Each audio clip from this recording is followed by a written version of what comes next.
एक बार पार्वती जी ने भगवान शिव शंकर से पूछा, ऐसा कौन सा श्रेष्ठ तथा सरल व्रत पूजन है जिससे मृत्यु लोक के प्राणी आपकी कृपा सहज ही प्राप्त कर लेते हैं। उत्तर में शिवजी ने पार्वती जी को शिवरात्रि के व्रत का विधान बताकर यह कथा सुनाई।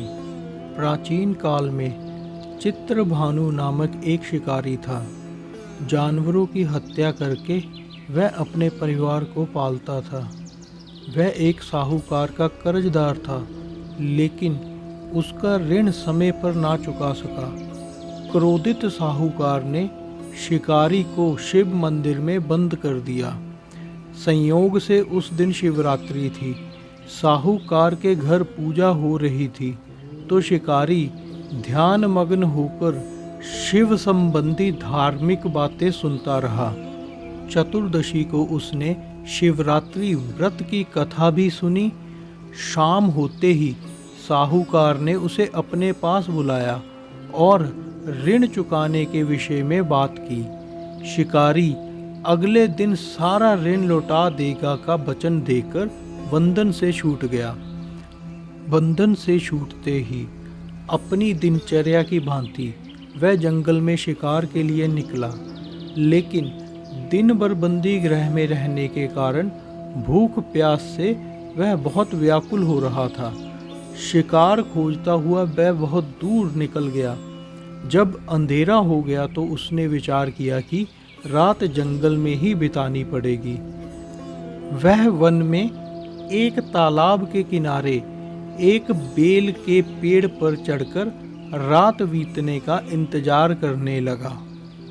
उस बेल के वृक्ष के नीचे एक शिवलिंग था जो बेल पत्रों से ढका हुआ था। शिकारी को उसका पता ना चला। पड़ाव बनाते समय उसने जो टहनियाँ तोड़ी वह संयोग से शिवलिंग पर गिरती चली गई। इस प्रकार दिन भर भूखे प्यासे शिकारी का व्रत भी हो गया और शिवलिंग पर बेलपत्र भी चढ़ गए। एक पहर रात्रि बीत जाने के बाद एक गर्भवती हिरनी तालाब पर पानी पीने पहुंची। शिकारी ने धनुष पर तीर चढ़ाकर ज्यों ही प्रत्यंचा खींची, हिरनी बोली, मैं गर्भवती हूँ, शीघ्र ही प्रसव करूँगी। तुम एक साथ दो जीवों की हत्या करोगे जो ठीक नहीं है। मैं बच्चे को जन्म देकर शीघ्र ही तुम्हारे समक्ष प्रस्तुत हो जाऊंगी, तब मार लेना। शिकारी ने प्रत्यंचा ढीली कर दी और हिरनी जंगली झाड़ियों में विलुप्त हो गई। प्रत्यंचा चढ़ाते तथा ढीली करने के वक्त कुछ बिल्व पत्र अन्यास ही टूटकर शिवलिंग पर गिर गए। इस प्रकार उससे अनजाने में ही प्रथम पहर का पूजन भी संपन्न हो गया। कुछ देर बाद एक और हिरनी उधर से निकली। शिकारी की प्रसन्नता का ठिकाना न रहा। समीप आने पर उसने धनुष पर बाण चढ़ाया।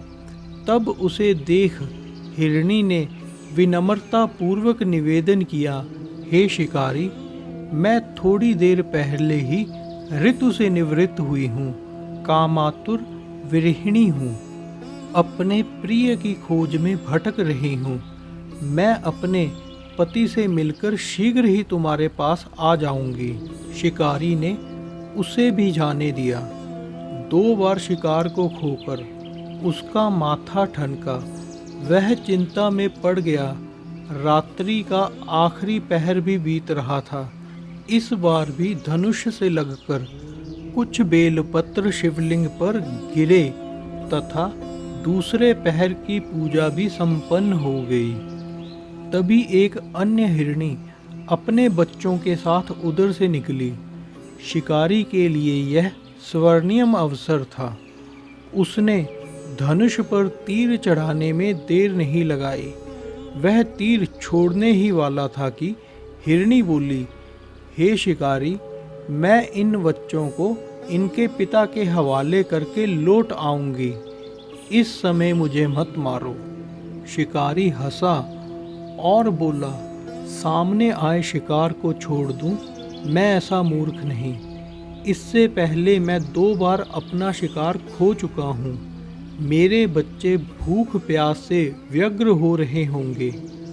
उत्तर में हिरण ने फिर कहा, जैसे तुम्हें अपने बच्चों की ममता सता रही है, ठीक वैसे ही मुझे भी। हे शिकारी, मेरा विश्वास करो, मैं इन्हें इनके पिता के पास छोड़कर तुरंत लौटने की प्रतिज्ञा करती हूँ। हिरणी का दीन स्वर सुनकर शिकारी को उस पर दया आ गई। उसने उस मृगी को भी जाने दिया।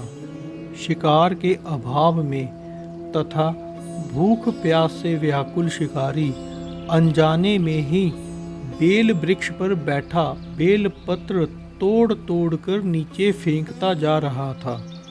पो फटने को हुई तो एक हृष्ट पुष्ट मृग उसके रास्ते पर आया। शिकारी ने सोचा कि इसका शिकार वह अवश्य करेगा। शिकारी की तनी हुई प्रत्यंचा देखकर मृग विनती स्वर में बोला, हे शिकारी, यदि तुमने मुझसे पूर्व आने वाली 3 मृगियों तथा छोटे छोटे बच्चों को मार डाला है तो मुझे भी मारने में विलंब ना करो, ताकि मुझे उनके वियोग में एक क्षण भी दुख ना सहना पड़े।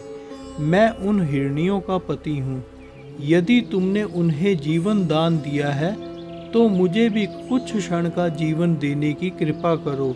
मैं उनसे मिलकर तुम्हारे समक्ष उपस्थित हो जाऊंगा। मृग की बात सुनते ही शिकारी के सामने पूरी रात का घटना चक्र घूम गया। उसने सारी कथा मृग को सुना दी। तब मृग ने कहा, मेरी 3 पत्नियां जिस प्रकार प्रतिज्ञाबद्ध होकर गई हैं, मेरी मृत्यु से अपने धर्म का पालन नहीं कर पाएंगी। अतः जैसे तुमने उन्हें विश्वास पात्र मानकर छोड़ा है, वैसे ही मुझे भी जाने दो। मैं उन सब के साथ तुम्हारे सामने शीघ्र ही उपस्थित हो जाऊंगा। शिकारी ने उसे भी जाने दिया। इस प्रकार प्रातः हो आई। उपवास, रात्रि जागरण तथा शिवलिंग पर बेल पत्र चढ़ने से अनजाने में ही पर शिवरात्रि की पूजा पूरी हो गई।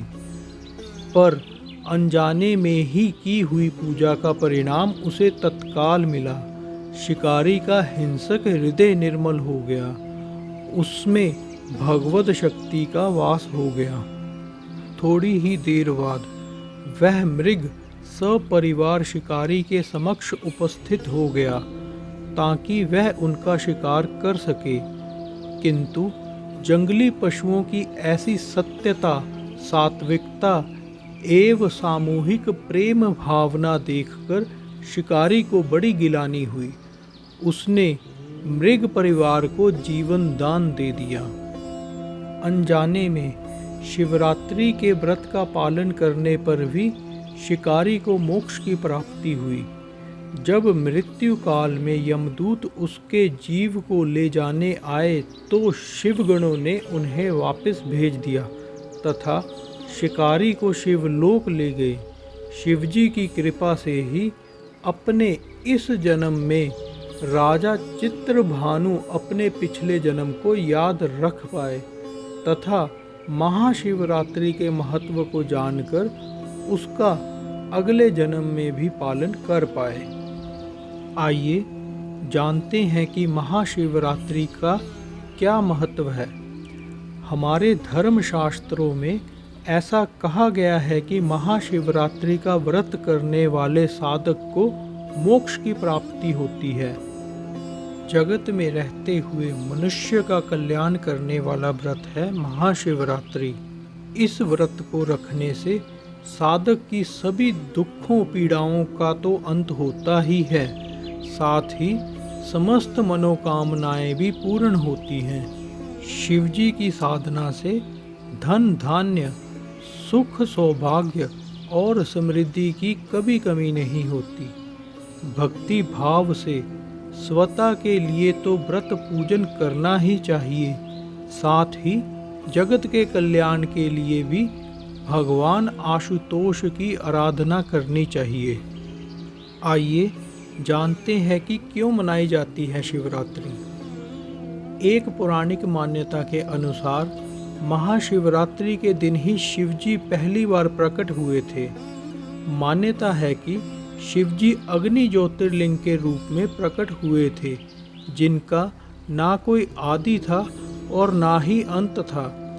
इस शिवलिंग के बारे में जानने के लिए सृष्टि के रचयिता ब्रह्मा जी ने हंस का रूप धारण किया और उसके ऊपरी भाग तक जाने की कोशिश करने लगे, लेकिन उन्हें सफलता नहीं मिली।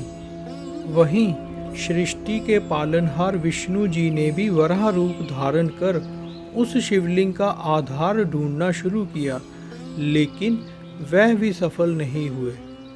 एक अन्य पौराणिक मान्यता के अनुसार महाशिवरात्रि के दिन ही विभिन्न 64 स्थानों पर शिवलिंग उत्पन्न हुए थे। हालांकि 64 में से केवल 12 ज्योतिर्लिंगों के बारे में ही जानकारी उपलब्ध है। महाशिवरात्रि से जुड़ी एक और मान्यता के अनुसार शिवरात्रि को ही भगवान शिव और माता शक्ति का विवाह संपन्न हुआ था। आशा करता हूँ दोस्तों, इस वीडियो में दी गई जानकारी आपको अच्छी लगी होगी। आपसे अनुरोध है कि इस वीडियो को लाइक करें, चैनल को सब्सक्राइब करें और कमेंट के माध्यम से अपने विचार हमारे साथ साझा करें। धन्यवाद। ओम नमः शिवाय। हर हर महादेव। भारत माता की जय।